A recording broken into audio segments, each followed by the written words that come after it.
amina Kiyimba lero tuli kuono buladi bera kono kumulala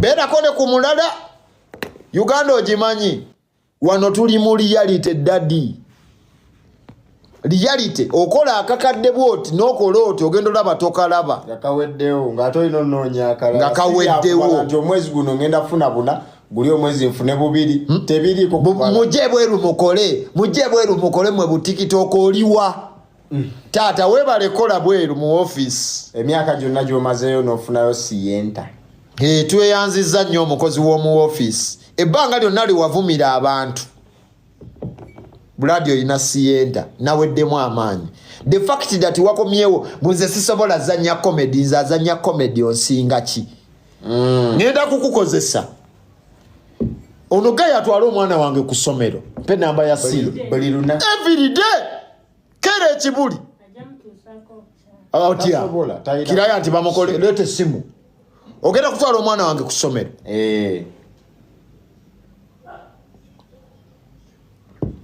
keranga sagala busiru njagala okere buli naku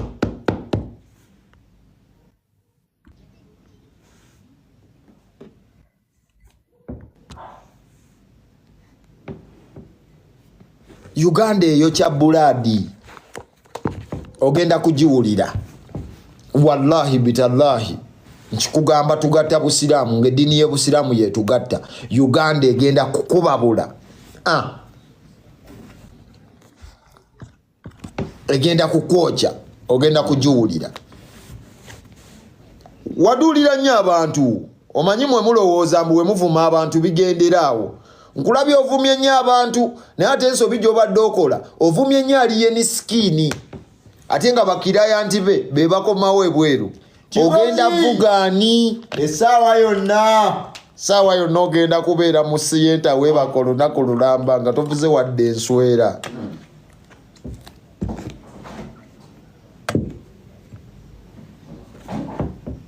nkubuulira yadde enswera bumwe bu tiktok bwe Uganda muli eyo mwenna mukuba misota ku kyalo ogirabe we giwooma oyina license evuga uba ko airport awo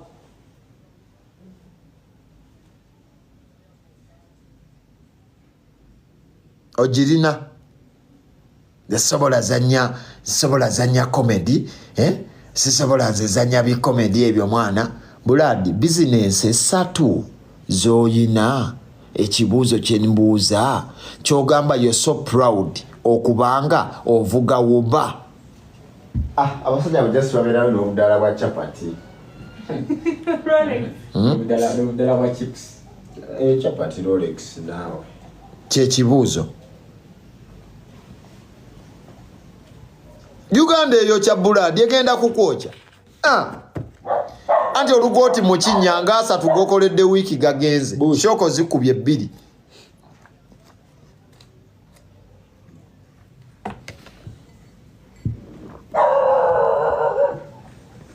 nze nkubuulira wali e Dubai n'otuvuma wali e Dubai n'otuvuma ogenda kakasambu wano amafuta ga bbeeyi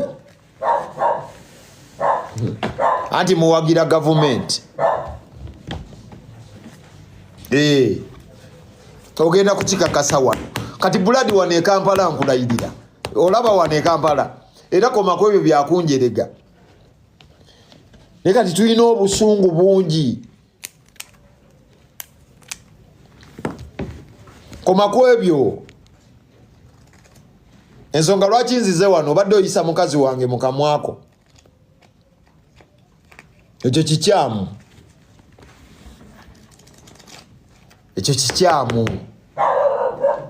nze nkubuulira ekyo kikyamu kubanga wano mwana tusobola okukola buli kimu kye twagala wano waka ate tuyinamu ku maanyi ekyo kyenjagala omanye buladi tuli ku butaka I'm telling you nga seekwese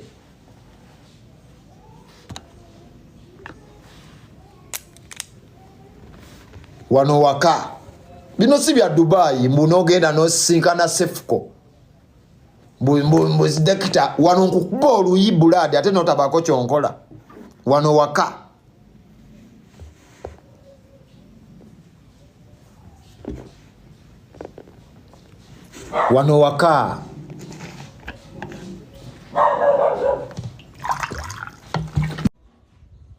wavuma posha mbu yetunda buladi nkubirako posha yazimba asula uwe stupid muwala atenga yali munsinga eyiye gisinga obwakabi posha asula munjuye wakati bamusaba leti asobola okuzuukuka nayiwa ati egeregeze ne yebaka paka ennaku 9 akiri nazuukuka nga afudde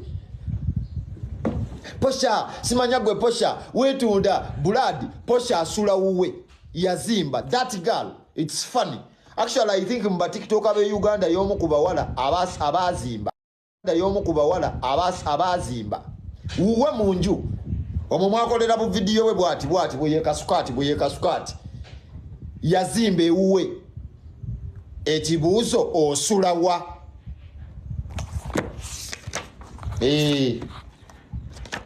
Abana nabataddeko da satellite zange zirina nakugambye wanofa abafuga wano toyinza bula. Pozinga tetwagala wano fa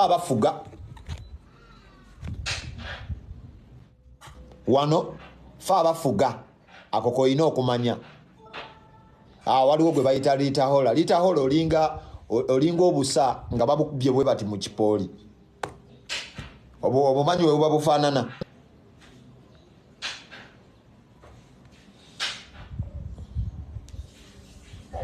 okitegedde muganda wange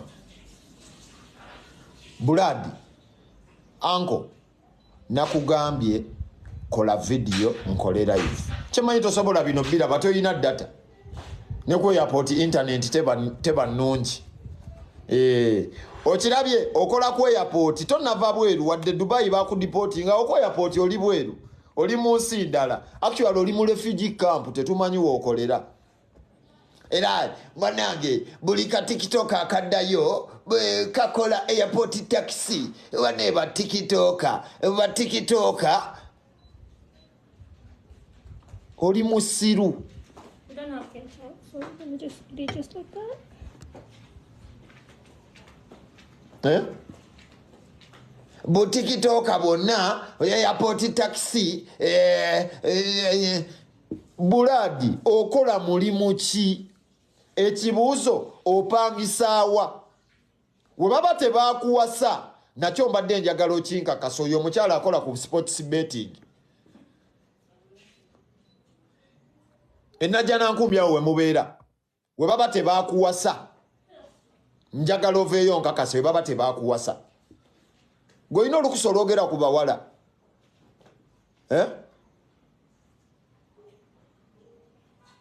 osulawa enajja nankumbi awo wobeera kumpi ne Jeddah omanyi bwenjogera ekigambo Jeddah apartments abantu bagenda kitwala bubimbo kwe kasula osula opposite Jeddah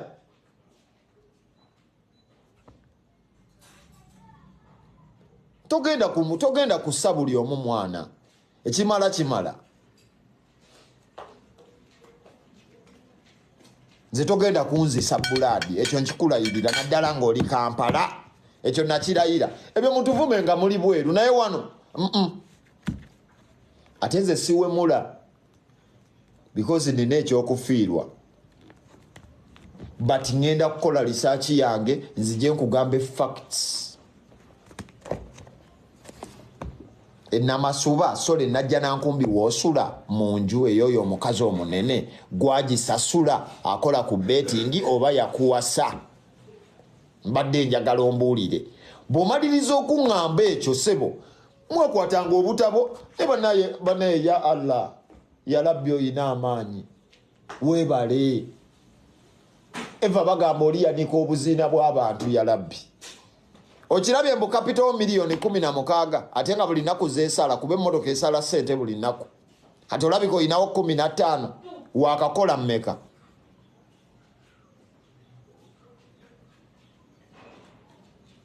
bunze tebakyambalira ku ttaka oli musiru tebakyakubalira ku ttaka ng'oyoza mpale za mukazi eyo emmotoka okimanyi siiyo Emotoka eri ku namba ki? Ginsomere. Yangu wa ginsomere. Kandabe manya webe eri manya go wejjeredde. Munsonyiwe. Abantu watuwandikanga mu katabo ne kali kanna akayina obulevu bwa pusi. UBP. UBN 928P. Era wabo oyinayo emmotoka nga wagambye endala nayo girete nji verifying wanufa bafuga first. Hello. Manyaga company bagiyita batya? Faith Rich. Faith.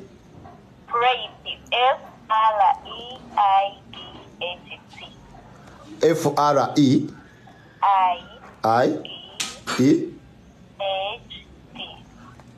P.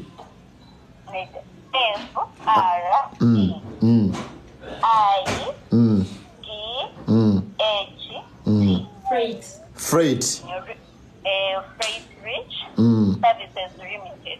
Freight Rich Services Limited. Teyina bipapula. Kebere ebipapula. Kale.